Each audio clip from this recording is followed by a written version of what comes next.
weil ich mal eine Liste machen mit Spotify-Follower pro Account. Und momentan sind wir noch so ein bisschen in der Recherchephase. Es sind momentan 263 Artists oder Artistinnen, die da in dieser Liste sind. Einfach aufgelistet mit der Anzahl Spotify-Follower.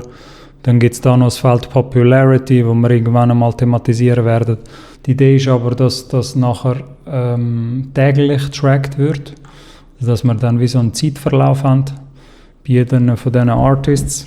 Die Reihenfolge hat nicht irgendeinen Sinn. Das ist jetzt einfach mal aus meinen Quellen, die ich jahrelang gesammelt habe, aus meinen Verzeichnissen, aus meinen Playlists, aus verschiedenen Listen, bin ich da einfach mal alle am Auflisten gewesen. Und sobald sie dann eingetragen sind, wird halt die Liste immer wieder updated. Sozusagen mit einem kleinen Skript, das da unten abläuft. Und dann zieht es auch die Follower raus mit der jeweiligen Artist-ID. Monthly Listeners, für die sich fragen, die kann man nicht rausnehmen. Also manuell könnte man die raussuchen oder aufschreiben, aber es gibt wieso keine Möglichkeit, das mit Code bei der Spotify API Schnittstelle abzufragen, dass du es halt mit einem Klick machst. Da hast du bei der Spotify API einfach nicht das Recht dazu, um das zu machen. Streams auch nicht. Darum tun wir uns bei dieser Liste nur auf die Follower mal konzentrieren.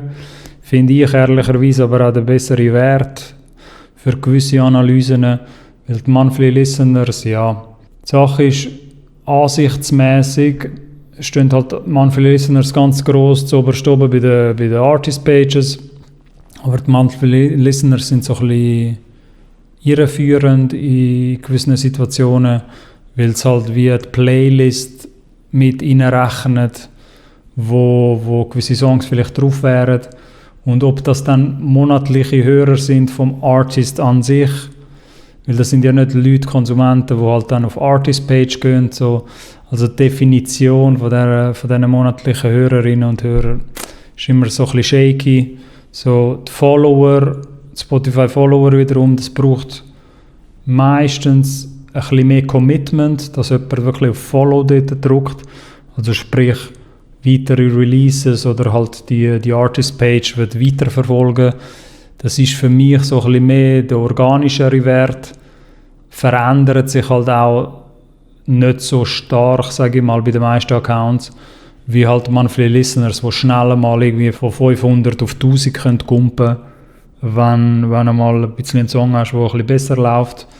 Und genau, momentan ist es noch in der Recherchephase. Ich bin da ganz viel Spotify-IDs, also Spotify Artist Pages, bin ich manuell am Auflisten, dass wir dann am Schluss das einfach mit einem Knopfdruck updaten können und dann hat man die Auflistung, wo man vielleicht dann auch visualisieren kann, irgendwann ein bisschen schöner. Also haben wir auch jetzt schon die Möglichkeit. Das ist alles noch so sehr basic.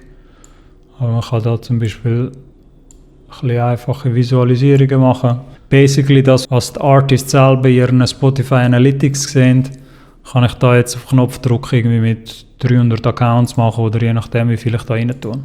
Momentan sind es 263 Artist-Profile.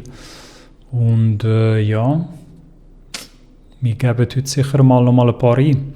So viel zu dieser Liste.